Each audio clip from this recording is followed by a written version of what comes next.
මම මේ ඇවිල්ලා ඉන්නේ නිවිතිකල බැකෝ පතලක් සිදු කරන ස්ථානයකටයි. ඉතින් ඔයාලට පේනවා ඇති මේ මගින් පරිසරයට වෙලා තියෙන හානිය.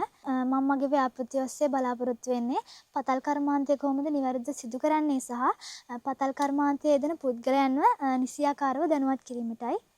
මම සකුනි සත්සරණී පතල් කර්මාන්තයෙන් අපිට ගොඩක් වාසිත් සැලසෙනවා. ඒ වගේම පරිසරයටත් යම්කිසි හානියක් සිදු වෙනවා.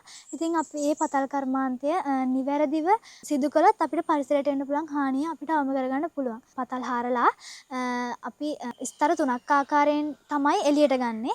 හාරන්න කලින් ඒ පරිසරය පිළිබඳව ඒ කියන්නේ පරිසරයේ තියෙන ශාක සතුන් මොනවද කියලා බලන්න ඕනි. බලලා ඊට පස්සේ ඒව මතකේ තියාගෙන ඊට පස්සේ ආයි පතල් වැසීම සිදු කරද්දී අර ස්තර 3 නිසියාකාරව ආයි දාලා ඊට පස්සේ අර තිබ්බ දැන් අපි වෙන ශාක එතන හින්දනවට වඩා හොඳයිනේ කලින් තිබ්බ පරිසරයම ආයි එතනට ගේන එක.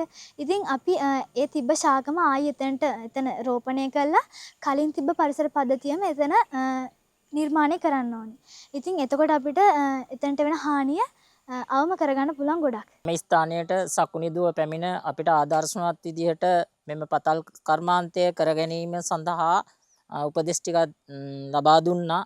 එම දුවට ගොඩාක් ස්තුතියි. ඉතින් අද දින මේ සකුනිදුව අපේ පතල් පොළට ඇවිල්ලා අපිට නිසි පතල්කරණය සම්බන්ධ හොඳ දැනුමක් ලබා දුන්නා. ඉතින් අපි ඇත්තටම ස්තුතිවන්ත වෙනවා මේ වගේ දරුවන් අපිට කොහොමද පරිසර සංරක්ෂණය පරිසරය පරිසරය සංරක්ෂය කරගනිමින් පතල්කරණය කටයුතු කිරීම සම්බන්ධව අපිට දැනුවත් කිරීම පිළිබඳව. ඉතින් මම අපිත් බලාපොරොත්තු වෙනවා මේ දරුවෝ අපිට ලබා දුන්න දැනුම උපයෝගී කරගනිමින් නිසි පතල්කරණයක් සිදු කළා මේ පරිසරය සංරක්ෂණය කර ගැනීම පිළිබඳව.